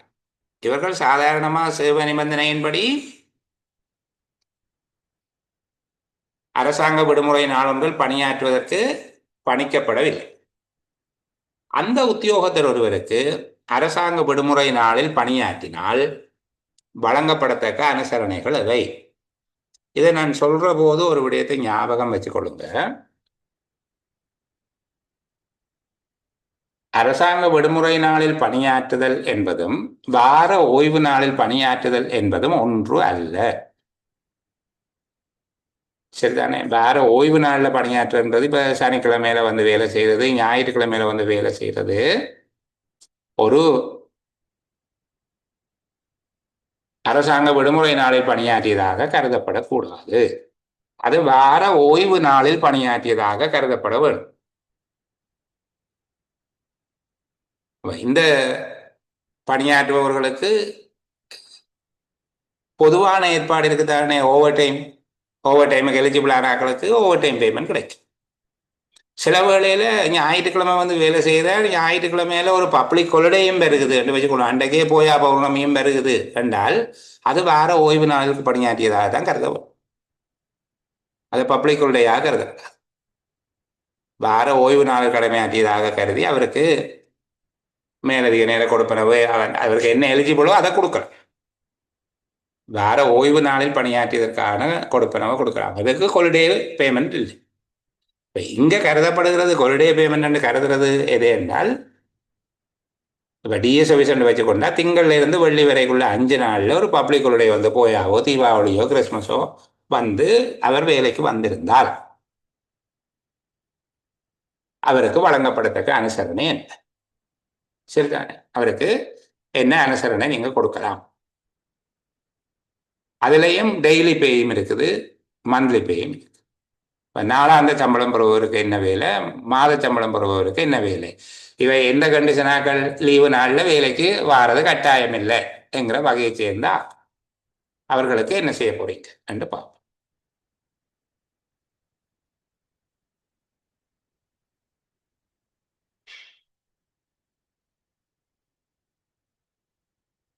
நாள் சம்பளம் பெறுபவராக இருந்தால் சிரமம் இல்லாம அவருக்கு லீவு வழங்கக்கூடியதாக இருக்கிற சந்தர்ப்பங்கள்ல ஒரு நாள் சம்பளத்தோட அவருக்கு லீவ். நாள் சம்பளம் பெறுபவராக இருந்தால் அவருக்கு சம்பளத்தோடு ஒரு நாள் லீவு கொடுக்கலாம். அல்லது வேலை செய்த நாளுக்கு மேலதிகமாக ஒரு நாள் வேதனை, அதாவது முறையாக உழைக்கப்பட்ட சம்பளத்துக்கு மேலதிகமாக சாதாரண கட்டணத்துக்கு அமைவாக மேலும் ஒரு நாளுக்கான சம்பளம் கொடுக்கலாம். இது யாருக்கு சொல்லிக் கொண்டு வருகிறோம்? அவருடைய சேவை நிபந்தனையின் பிரகாரம் விடுமுறை நாளில் பணியாற்ற வேண்டும் என்பது கட்டாயம் இல்லை. ஆனால் அவரை பணியாற்ற சொல்லி பணிச்சிருக்கிறோம். நான் வந்து வேலை செய்யுங்கோ என்று சொல்லி அப்படி வேலை செய்திருந்தால் நாள் சம்பளம் பெறுவராக இருந்தால் இன்னும் ஒரு நாள் அவருக்கு சம்பளத்தையும் கொடுத்து லீவையும் கொடுத்து விடலாம். அன்றைக்கு சம்பளம் விடும், நீங்கள் வர தேவையில்லை வேலைக்கு. அல்லது இந்த வேலை செய்த நாளுக்கு ஒரு நாள் மேலதிக சம்பளம், சாதாரண ரேட் என்னவோ அந்த ரேட்டுக்கு கொடுக்கலாம். மாத சம்பளம் பெறுகிறவர்களுக்கு, மாத சம்பளம் பெறுபவராக இருந்து ஆனால் நாங்கள் ஏற்கனவே சொன்ன ஓவர் டைமுக்கு எலிஜிபிள் இல்லாதாக்களாக இருந்தார், ஓவர் டைமுக்கு எலிஜிபிள் இல்லாதாக்களாக இருந்தார், அவர்களை இந்த கணிப்பீட்டுக்கு இப்ப எடுக்காது. ஓவர் டைமுக்கு எலிஜிபிள் ஆகவும் இருந்தால் இப்ப இவருக்கு என்ன வேலை என்று பார்ப்போம். இப்ப மாத சம்பளம் எடுக்கிறார், ஓவர் டைமுக்கு எலிஜிபிள் ஆனால், அதை நாங்கள் எலிஜிபிள் என்று சொல்லக்கூடாது, உரித்தற்ற ஒரு உத்தியோகத்தர் அல்லாதவர் என்றால் அது என்ற கருத்து உரித்துள்ள ஒரு உத்தியோகத்தர், மேலதிக நேர கொடுப்பனவை பெறுவதற்கு உரித்துடையவராகவும் அவர் இருக்கிறார். அந்த 4 கேட்டகரி சொன்னோம் தானே, அந்த 4 கேட்டகரியை விட வேறு ஒரு ஆபீசர் இவர் மாத சம்பளம் எடுக்கிறார். இவருக்கு அதே மாதிரி தான் மேல சொல்லப்பட்டதுதான், ஒரு நாள் பதில் லீவு எடுத்துக்கொள்ள முடியும். அவருடைய வலிமையான லீவில் இருந்து கழிக்கப்படாத பதில் விடுமுறை ஒன்றை பெற்றுக்கொள்ள முடியும். அல்லது மாதாந்த சம்பளத்தில் 30 என்ற வகையில் மேலதிக ஒரு நாள் சம்பளம் பெற்றுக்கொள்ள முடியும். அப்ப இவ ஓவர் டைமுக்கு எலிஜிபிளான ஆக்களுக்கு கொள்கை பே இருக்குது. எப்போ கொள்கை பே இருக்குது? அரசாங்க விடுமுறை தினம் ஒன்றில் வந்து கடமையாற்றி இருந்தார். சரியா? சரி, இந்த ஆள் பதவி நிலை உத்தியோகத்தர், வெளிக்கள உத்தியோகத்தர் அல்லது மேலதிக நேர கொடுப்பனவை பெறுவதற்கு உரித்தற்ற ஒரு உத்தியோகத்தராக அவர் இருந்தால் அவர் விடுமுறை நாளில் பணியாற்றினால் என்ன நடக்கும்? அதற்கு பதிலாக வேறு ஒரு நாள் பதில் லீவு மாத்திரம் பெற்றுக்கொள்ள இடம் உண்டு. வேறு எந்த ஒரு மேலதிக கொடுப்பனவையும் பெற்றுக்கொள்ள உரித்து கிடையாது. இது முரண்படுதேன்னு யோசிக்காதங்க, ஒரு கன்ஃபிளிக்டும் இல்லை, நான் பிறகு வழங்கப்படுது. சரியா? இப்ப இந்த 3 விதமான விடயங்களை நாங்கள் புரிந்து வைத்திருக்கிறோம். 3 கட்டத்தில் பார்த்துருக்கோம். ஒன்று, லீவு நாளில் வரணுமென்று நிபந்தனை இருக்குது, அவர் வார, அவருக்கு எப்படி நடவடிக்கை மேற்கொள்ளுகிறது. 2 விதமாக பார்க்கணும். நாளாந்த சம்பளம் எடுக்கிறவர் மாத சம்பளம். 2வது, லீவு நாளில் வேலை செய்யணும்ன்ற நிபந்தனை இல்லை, ஆனால் அவரை கொண்டு வேலை செய்விக்கிறோம். இப்போது அவர் நாட்சம்பளம் பெறுபவராக இருந்தால் என்ன நடவடிக்கை? அவருக்கு 2 விதமான நன்மை இருக்கு. மாத சம்பளம் பெறுபவர் ஓடிக்கு எலிஜிபிள் ஆனால் அவருக்கு 2 அனுசரணை இருக்கு. ஓடி எலிஜிபிள் இல்லாதாக்கள் 3வது வகையாக பார்க்கிறோம். ஓடி எலிஜிபிள் இல்லாதாக்கள், மேலதிக நேர கொடுப்பனவு பெறுவதற்கு உரித்தற்ற தரங்களை சேர்ந்தவர் ஒருவர் விடுமுறை நாளில் பணியாற்றினால் அவருக்கு ஒரு பதில் விடுமுறை மாத்திரமே பெற்றுக்கொள்ள முடியும். வேற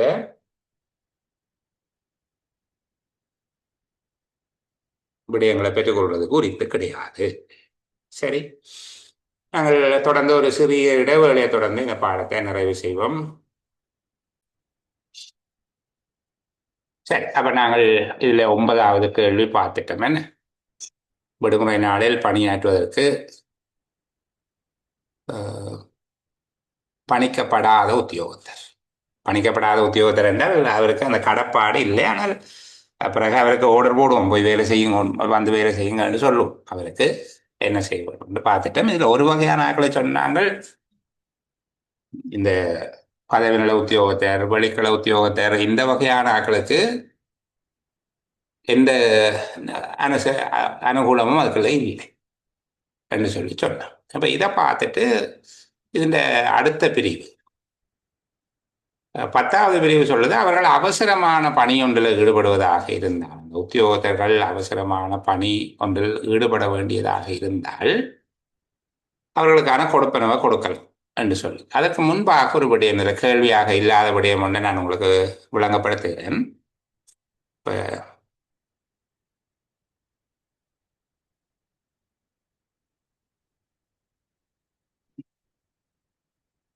அறவீடுகளுக்கு ஓவர் டைம் கொள்கை பே கணிக்கக்கூடாது, அது உங்களுக்கு தெரியும். குவார்டர்ஸ் ரெண்டுக்கோ அல்லது WNOP கழிக்கிறதுக்கோ PSPF கழிக்கிறதுக்கோ இந்த ஹாலிடே பே அதை கொண்டு எங்களுடைய சாதாரணமான சம்பளத்தோட சேர்க்கக்கூடாதுன்னு சொல்லி, அப்போ விடுமுறை தின சம்பளத்தை உள்ளடக்கக்கூடாது என்று சொல்லி அது தெரியும். இந்த 9வது பிரிவு நான் ஏற்கனவே சொன்ன விடயத்தை ஒரு தெளிவுபடுத்துறதாக இருக்கும். இதை பாருங்க, 9.9 அரசாங்க விடுமுறை நாள் ஒன்று உத்தியோகத்தர் ஒருவரின் சாதாரண வார ஓய்வு நாளில் வந்தால், ஒரு பப்ளிக் ஹாலிடே சனி ஞாயிறுல வந்தால், அது ஞாயிற்றுக்கிழமை ஒன்றாக இருந்தாலும் சரி அல்லது வேறொரு நாளாயினும் சரி, அந்த நாளில் பணியாற்றும்படி அவர் பணிக்கப்படும் போது அவருக்கு உரித்தாவது ஓய்வு நாளில் பணிபுரிந்தால் கிடைக்கும் சலுகை. அது தவிர அரசாங்க விடுமுறை நாள் ஒன்றில் பணியாற்றியதற்காக வழங்கப்படும் சலுகை அல்ல. ஓய்வு நாளில் பணியாற்றுவதனால அவருக்கு கிடைக்கக்கூடிய சலுகை என்ன? மேலதிக நேரம் கொடுப்பன, ஓட்டி தான், கொள்கைப்பே இல்லை. அப்போ ஒரு சனி ஞாயிறு தானே பெரும்பாலும் சாதாரணமாக அவர்களுக்கு ஓய்வு நாள், வார ஓய்வு நாள். அந்த வார ஓய்வு நாளில் பப்ளிக் ஹாலிடே வந்தால் அன்றைக்கு அவருக்கு பப்ளிக் ஹாலிடேக்குரிய பேமெண்ட்டை கொடுக்கக்கூடாது. அவர் வீக்கெண்டில் வந்து வேலை செய்தால் கொடுக்குற ஓட்டியைத்தான் கொடுக்க வேண்டும். இது எங்கே இருக்குது என்று சொல்லி யாராவது கேட்டால் நீங்கள் இந்த 9.9 கணக்கு பண்ண வேணும். ஞாயிற்றுக்கிழமை கருதக்கூடாது என்று சொல்லி சொல்லப்பட்டிருக்கு. இது அந்த ஓவர் டைம் ஹாலிடே பே ஓவர் டைம் எலிஜிபிள் இல்லாத ஆட்களுக்கு அல்ல, அவர்களுக்கு புரிம்பா பார்க்க போகிறோம். எலிஜிபிளான ஆட்களுக்கு தான் இந்த விஷயத்தை சொல்கிறோம். ஞாயிற்றுக்கிழமை வேலை செய்தால் அவைக்கு ஹாலிடே பே அல்ல, ஓட்டி தான். பப்ளிக் ஹாலிடே சாட்டர்டே சண்டேல வந்தாலும் அன்னைக்கு ஹாலிடே பே அல்ல, ஓட்டி தான். இது தவிர வார நாட்களில் பப்ளிக் ஹாலிடே வந்தால்தான் அவருக்கு ஹாலிடே பே கொடுக்க வேண்டும். இதுதான் அதுக்குரிய ஏற்பாடு.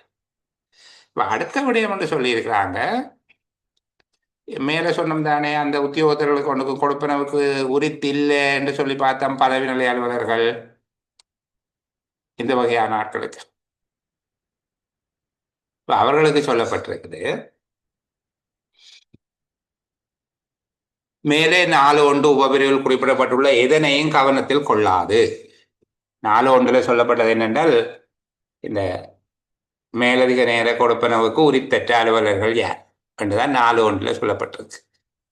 அதை எதனையும் கவனத்தில் கொள்ளாமல் பூர்த்தி செய்வதற்கு 3 மாதம் அல்லது அதிலும் கூடிய காலம் தேவைப்படக்கூடிய முன்னுரிமை அளிக்க வேண்டிய தொடர்ச்சி தன்மையுடைய நிகழ்ச்சி திட்டம் ஒன்று தொடர்பில், இப்போ 4ஆம் ஆஃபீஸ் வேலை அல்ல, ஏதாவது ஒரு ப்ரொஜெக்ட் அல்லது ப்ரோக்ராம், இப்போ 3 மாதத்துக்கும் கூடின காலம் தேவைப்பட வேண்டிய அஸ்வசும ஒர்க் அப்படின்னு வருமாக இருந்தால் நாங்கள் அது ஒரு ப்ரொஜெக்டாக கருதலாம். இந்த மாதிரியாக அதில் ஏதாவது வரும், சரிதானே? அப்படி இருக்கக்கூடிய 3 மாதம் அல்ல அதிலும் கூடின காலம் பூர்த்தி செய்வதற்கு தேவைப்படக்கூடிய ஒரு நிகழ்ச்சி திட்டம், ஒரு ப்ரோக்ராமுக்காக, அல்லது வறட்சி, வெள்ளப்பெருக்கு, மக்கள் கிளர்ச்சி போன்றவை காரணமாக ஏற்படக்கூடிய அவசர பணி, இந்த வெள்ள நிவாரணம், வறட்சி நிவாரணம், இந்த மாதிரியான வேலை பணியொன்று தொடர்பில் அல்லது வேறு அவசர கடமைகளின் நிமித்தம் சனி ஞாயிறு, இங்கதான் அந்த ஹாலிடே பே சனி ஞாயிறுக்கெல்லாம் கொடுக்கலாம் என்று வருகிற இடம் இதுதான். இது இவைக்கு மட்டும்தான் கொடுக்கலாம், சரிதானே? சனி ஞாயிறு அரசாங்க விடுமுறை நாளொன்றில் பணியாற்றும்படி பணிக்கின்ற பதவி நிலை உத்தியோகத்தர் ஒருவர் அல்லது மேலதிக நேர கொடுப்பனவை பெறுவதற்கு உரித்தற்ற தொழில்நுட்ப உத்தியோகத்தர் ஒருவர் அவ்வாறு பணியாற்றிய ஒவ்வொரு நாளுக்காகவும் கீழ்வரும் நிபந்தனைகளுக்கு கட்டுப்பட்டு அவருடைய திரட்டிய மாத சம்பளத்தில் 1/20 சமமான தொகையை பெற்றுக்கொள்ள முடியும். இது இப்போது 2025 சம்பள சுற்றறிக்கையில் 10/2025 2025 4/1 தொடக்கம் இந்த கொடுப்பனவில் 2/3 செலுத்தும்படி சொல்லப்பட்டிருக்கு. 2/2 20 மேல் 1 தர மேல 2 கீழே 3 வெட்டி பார்த்தீங்கன்னா 2 20 வெட்டுப்பட்டு 30/1 மாறிவிடும். அப்ப இப்ப கொடுப்பனவு 30/1, ஆனால் நேரடியாக அதுல 30/1 சொல்லல. இந்த கணிப்பீட்டுல 2025 4/1 தொடக்கம் 3/2 செலுத்த வேண்டும் என்று சொல்லி பொது நிர்வாக சுற்றறிக்கை 10/2025 சொல்லுது. அப்ப இதுதான்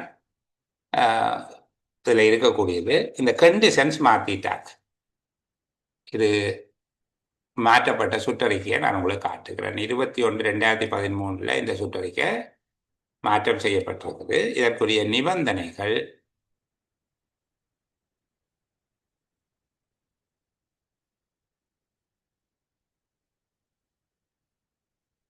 நாளொன்றுக்கு 8 மணித்தியாலத்துக்கு குறையாமல் அலுவலர் வேலை செய்ய வேண்டும். இதைத்தான் சில இடங்களில் ஃபிங்கர் பிரிண்ட் வேணும் என்று ஓடுபடுத்திருக்காங்க. சரிதானே? ஃபிங்கர் பிரிண்ட் வேணும்ன்றது அலுவலகத்துக்குள்ள பணியாற்றுவதாக இருந்தால் தான் நாங்கள் பற்றி கதைக்கல. ஓகே, இப்போதைக்கு இதை பற்றி கதைப்போம். நாளுக்கு 8 மணித்தியாலத்துக்கு குறையாமல் அலுவலர் வேலை செய்ய வேண்டும். திணைக்கள தலைவருடைய முன்கூட்டிய அனுமதி எடுக்க வேண்டும். மாதத்தில் 2 நாட்கள் இதற்கு அவரை பலவாறு வேலை செய்யலாம். சரிதானே? 2 நாட்களை விட மேலான நாட்களுக்கு அமைச்சு செயலாளருடைய முன்கூட்டிய தனிப்பட்ட அனுமதியோடு பெற்றுக்கொள்ள முடியும். இதுதான் பிரதேச செயலர்களுக்கு 5 நாட்கள், அரசாங்க அதிபர்களுக்கு 8 நாட்கள், எங்களுக்கு குறிப்பிட்ட சில நாட்கள் இப்படியெல்லாம் தருகிறோம். அது அந்தந்த காலப்பகுதிக்குரியது. அது அமைச்சு செயலாளருடைய மேலதிக நிபந்தனைக்கு உட்பட்டது. இது கொடுக்கிற போது ஆண்டு மதிப்பீடுகளில் செய்யப்பட்ட ஏற்பாடுகளை விஞ்சக்கூடாது. ஆண்டு மதிப்பீட்டில் செய்யப்பட்ட ஏற்பாடுகளை விஞ்சாமல் இருக்க வேண்டும். இதுதான் நிபந்தனைகள். நாங்கள் கேள்வி இருக்க பார்த்துட்டு வருவோம். அவசர பணி ஒன்று தொடர்பில் விடுமுறை நாளொன்றிலே பணியாற்றும்படி பணிக்கப்படுகின்ற மேலதிக நேர கொடுப்பனவை பெறுவதற்கு உரித்தற்ற உத்தியோகத்தர் ஒருவர் அவ்வாறு பணியாற்றிய நாளுக்காக பெற்றுக்கொள்ள உரித்துடைய நலன்கள் மற்றும் அது தொடர்பான நிபந்தனைகள் என்று கேட்டுருக்காங்க. அப்ப நாங்க முதல்ல சொல்ல வேணும், சந்தர்ப்பத்தை விளங்கப்படுத்தணும். சரிதானே? அதாவது 3 மாத காலப்பகுதிக்கு மேலதிகமான காலம் எடுக்கக்கூடிய நிகழ்ச்சி திட்டம், முன்னுரிமை அளிக்கப்பட வேண்டிய தொடர்ச்சி தன்மையானது, அதே போல வறட்சி, வெள்ளப்பெருக்கு, கிளர்ச்சி போன்றவற்றால் ஏற்படுகிற அவசர பணி அல்லது வேறு அவசர கடமைகள் நிறைவேற்றும் போது இது கொடுக்கப்படலாம். 2வது கொடுக்கக்கூடிய நாட்கள் எது? சனி, ஞாயிறு, அரசாங்க விடுமுறை நாட்களில் பணியாற்றும் போது கொடுக்கலாம். யாருக்கு இதை கொடுக்கிறது? பதவி நிலை உத்தியோகத்தர் அல்லது மேலதிக நேர கொடுப்பனவை பெறுவதற்கு உரித்தற்ற தொழில்நுட்ப உத்தியோகத்தர் ஒருவர். கொடுப்பனவு எவ்வாறு கணிப்பிடப்படுது? திரட்டிய மாத சம்பளத்தில் 20/1 தற்போது 10/2025 சம்பள சுற்றுரைக்கு அமைவாக இவ்வாறு கணிக்கப்படும் கொடுப்பனவின் 2/3 பகுதியைத்தான் செலுத்தலாம். இது தொடர்பான நிபந்தனைகள் என்ன? நாளொன்றுக்கு 8 மணித்தியாலத்துக்கு குறையாமல் அலுவலர் வேலை செய்ய வேணும். உரிய திணைக்கள தலைவருடைய முன்கூட்டிய அனுமதியோடு பஞ்சாங்க மாதம் ஒன்றில், பஞ்சாங்க மாதம் என்பது கலண்டர் மந்த், மாதம் ஒன்றில் ஆகக்கூடியது 2 நாட்கள் அவருடைய சேவையை பெற்றுக்கொள்ள முடியும். 2 நாட்களுக்கு அதிகமான நாட்கள் அலுவலருடைய சேவை பெற்றுக்கொள்ள வேண்டுமாக இருந்தால் செயலாளருடைய முன்கூட்டிய தனிப்பட்ட அனுமதியோடு பெற்றுக்கொள்ள முடியும். இந்த கொடுப்பனவு அமைச்சு அல்லது திணைக்களத்துக்கு ஒதுக்கப்பட்ட ஏற்பாடுகளின் எல்லைக்குள்ள கையாளப்பட வேண்டும். அதுக்கு பிறகு 2013 9 5 இருந்து அமுல்ல இருக்கும், அதெல்லாம் வேணாம். நான் சொன்னேன் இது நிதி அமைச்சுக்கு தொடர்புடையது என்று சொல்லி. அப்போ இது பொது நிர்வாக அமைச்சு செயலாளர், அரசாங்க நிர்வாக உள்நாட்டு அலுவலர்கள் அமைச்சு செயலாளர் என்ற சுற்றறிக்கை விடுகிற போது என்ன செய்திருக்கிறார்? பொதுத்துறை செய்தியின் இணக்கத்துடன் இச்சுற்றறிக்கை வெளியிடப்படுகிறது. சரி, அது எழுத தேவையில்லை, நான் உங்களுக்கு விளக்கத்துக்காக சொல்றேன். சரி, அடுத்த விடயம் வாழ்க்கை செலவு படி, சேவை நிலையப்படி.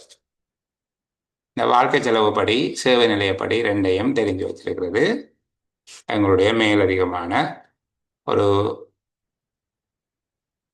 பதிலளிக்கிறக்கூடிய வாய்ப்பு பெறக்கூடிய முக்கியமான ஒரு இடம். வாழ்க்கை செலவுப்படி பெரும்பாலும் கேட்கிறவே சேவை நிலையப்படி எனக்கு தெரிஞ்சு 2 பரீட்சைகளில் கேட்டிருந்தேன். இது காலத்துக்கு காலம் மாற்றம் அடையக்கூடியது என்பதுதான் மிக முக்கியமானது. வாழ்க்கை செலவுப்படி அரசாங்கத்தின் கொள்கை தீர்மானங்களுக்கு இணங்க அவ்வப்போது திருத்தி அமைக்கப்படும். இதை மேல் எழுதியிருக்கும், முதலாவதாகவே இதைத்தான் எழுதியிருக்கணும்.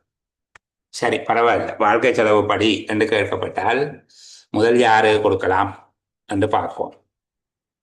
வாழ்க்கை செலவு படி யாருக்கு கொடுக்கிறது? அரசாங்க உத்தியோகத்தர் எல்லாருக்கும்,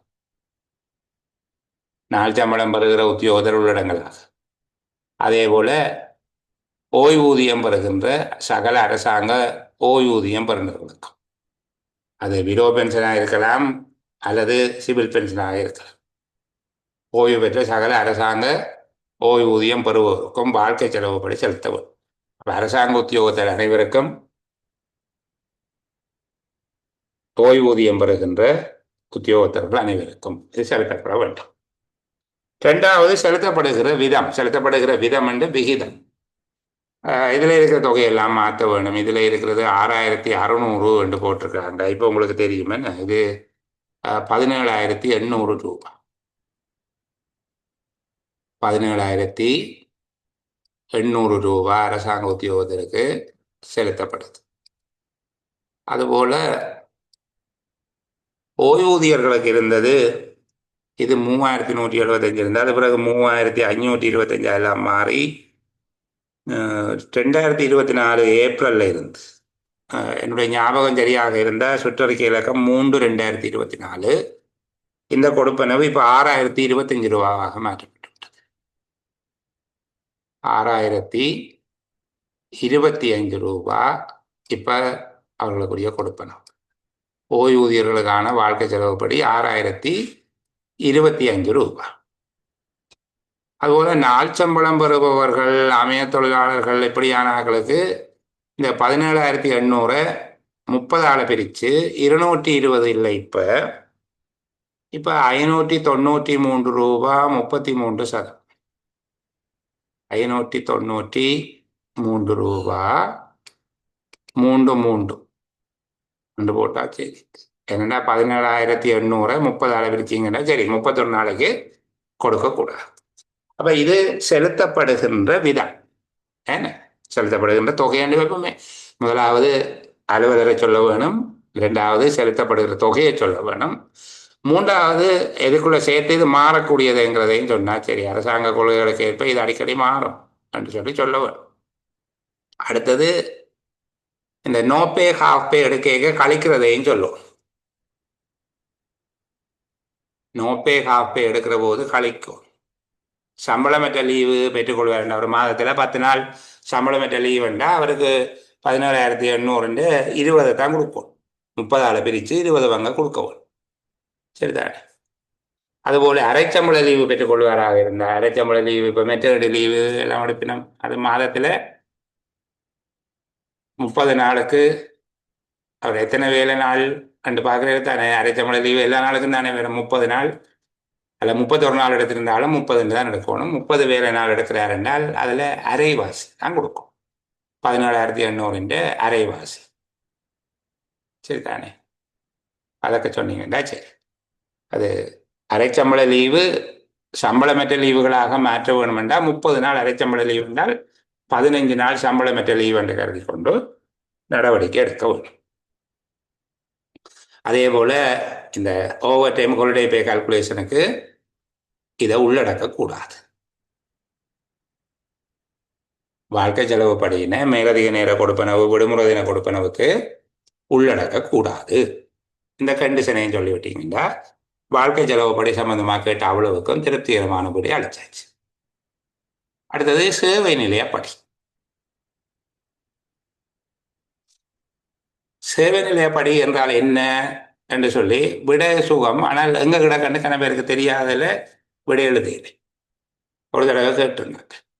கடல் மட்டத்தில் இருந்து 5000 அடி உயரத்துக்கு மேற்பட்ட இடத்தில் பணியாற்றுகின்ற அனைத்து உத்தியோகத்தர்களுக்கும் திரட்டிய சம்பளத்தில் 8% சேவை நிலையப்படியாக செலுத்தப்படும். கடல் மட்டத்திலிருந்து 5000 அடி உயரத்தில் மேற்பட்ட உயரமுள்ள இடத்துல பணியாற்றுகிற எல்லா உத்தியோகத்தர்களுக்கும் அவர்களுடைய திரட்டிய சம்பளத்தில் 8% சேவை நிலையப்படியாக செலுத்தப்படும். சரி, நாங்கள் திட்டமிட்டது போல இன்றைக்கு ஸ்தாபன விதி கோவையினுடைய 8வது அத்தியாயத்தை தெளிவுபட பேசக்கூடியதாக கிடைத்திருக்கிறது நேரம். அந்த பகுதியை தெளிவாக விளங்கி கொண்டிருப்பீங்கன்னு நினைக்கிறேன். இந்த காணொளியோட 8வது அத்தியாயம் அதுபோல அரசாங்க நிர்வாக சுற்றறிக்கை 21/2013 என்பவை பதிவிடப்படும். ஏற்கனவே அது உங்களுக்கு பதிவிடப்பட்டது என்று நினைக்கிறேன். இந்த வினாத்தாள் எங்களுக்கு வழிகாட்டி வரைபடமாக இருந்த வினாத்தாளும் பதிவிடப்படும். மற்றது ஸ்தாபன விதி கோவையினுடைய 7வது அத்தியாயத்தை நான் இலகுவாக நிறைவேற்றுகிற நோக்கத்தோடு ஒளிப்பதிவுகள் பதிவிட்டிருக்கிறேன் இபி எக்ஸாம் பிள்ளைகளுக்கு, அதுபோல் பிரின்சிபல் சர்வீஸை சேர்ந்தார்களுக்கு. அதை கொஞ்சம் காது கொடுத்து கேளுங்கோ, நோட்ஸ் எழுதி கொள்ளுங்க. நேரடியாக சேலமரில் இருப்பதை விட அது பயனுள்ளதாக இருக்கும். அதில் இன்க்ரிமெண்டல் கிரெடிட் வேதனையற்ற நன்மைகள் என்ற பகுதி ஒளிப்பதிவு செய்யப்படவில்லை. அந்த பகுதி தொடர்பாக நான் உங்களுக்கு தெளிவாக விளங்கப்படுத்துவேன். அதுபோல் இந்த இன்க்ரிமெண்ட் சம்பந்தமாக வேதனை ஏற்றங்கள் தொடர்பாக, வேதனை ஏற்றங்களை மறுதளித்தல் தொடர்பாகவும் அந்த கட்டங்கள் அது தொடர்பான விளக்கங்களை விளக்கமாக பேசுவேன். ஏனைய பகுதி ஒளிப்பதிவினூடாக உங்களுக்கு தரப்படும். ஒளிப்பதிவில் நான் சொல்லுகிற பகுதியும் இருக்கு, இந்த வேதனை ஏற்றங்களை மறுதளித்தல் என்பதும் இருக்குது. ஆனால் தெளிவோட பேசுவதற்காக இன்னொரு தடவை பேசுவோம். அந்த பகுதியை கொஞ்சம் பார்த்துக்கொள்ளுங்க, சரிதானே? எஸ்எல்ஏஎஸ் குரூப்பில் ஏற்கனவே போட்டிருந்தபடியால் போட இல்லை. நான் திரும்ப அதை நான் போட்டு விடுறேன். இந்த அளவில் நாங்கள் இன்றைக்கு சேலமர்வை நிறைவு செய்து கொள்வோம். இன்னும் ஒரு அழகான மகிழ்ச்சியான பொழுது ஒன்றை சந்திக்கிற வரைக்கும் எல்லோருக்கும் நல்ல பொழுதுகள் அமைய வேண்டும் என்கிற பிரார்த்தனையோடு பாய் பாய், குட் நைட்.